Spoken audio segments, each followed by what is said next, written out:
Mga kalingap, sa di inaasang pangyayari kay Nanay Josie, siya po ay nagkaroon ng hindi normal na pagdurugo sa buwan ng kanyang dalaw.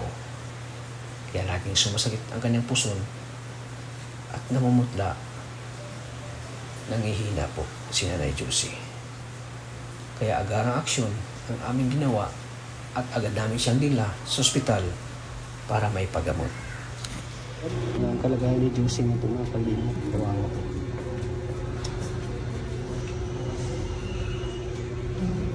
Bigyan ko na si nanay. Sige na, huwag pa na makakain si nanay. Wala pang kain. At makakain na rin si Josie. So ayan po mga kalingap, welcome back sa aking channel, Kalingap Tata. At ngayon po ito mga kalingap ay nabalitaan natin at nag-chat po yung kapatid ni Nanay Josie na si Josie po ay nasa hospital na po at nanligas po kahapon. Talagang sinugod na sa hospital ngayon si Josie po mga kalingap. Kaya ngayon ay puntahan natin sa hospital.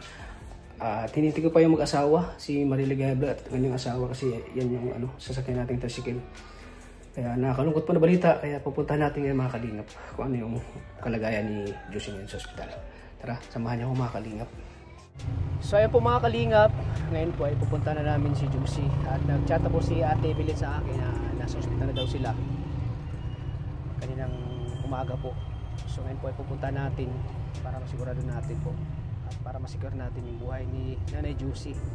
At siyempre nalaman ko rin na pupunta daw yung pamilya, bibisita daw yung pamilya ni Josie kasi wala namang ibang tutulong sa kanya kundi ako lang at yung pamilya niya at si Ate Evelyn.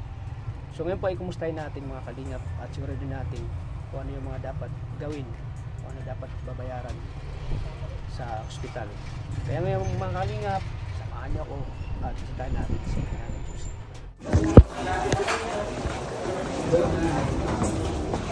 Hindi ka clearance sa atin sa taas.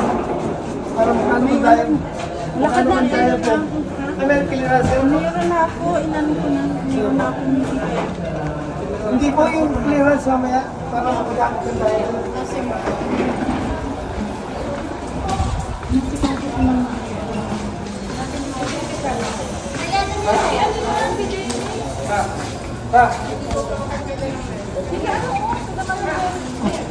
Kasi yung Ate Josie.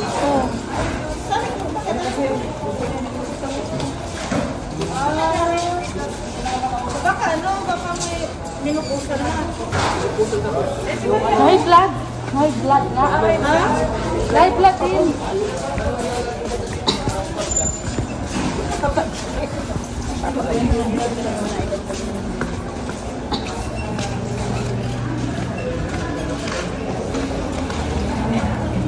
Oo.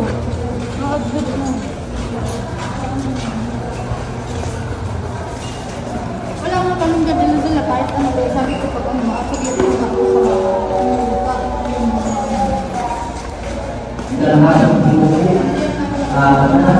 ako kung sino man po ang may-ari ng sasakyan po nagka KKP773 kung maaari po mahalipat sa kadayanan po ay makaharap sa payo ng sasakyan. Nay, hindi mo kami makilala, Nay. Nay, Nanay Josie. Siligaya pa ga ito?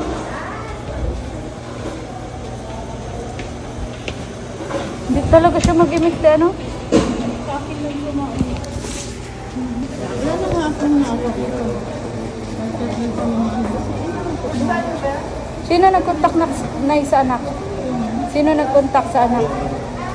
Inanong mga piyarin ko. Ay sabi daw padating. Opo, madaldal na po yan, madaldal po yan, biglang hindi na po nag-iimik. Simula po kanina umaga. Madaldal po yan. Tumaas din daw po yung BPI. Sabi.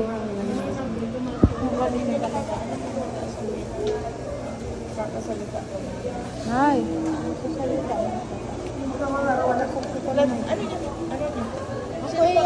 Ito po kapatid po. Kapitbahay lang po ako.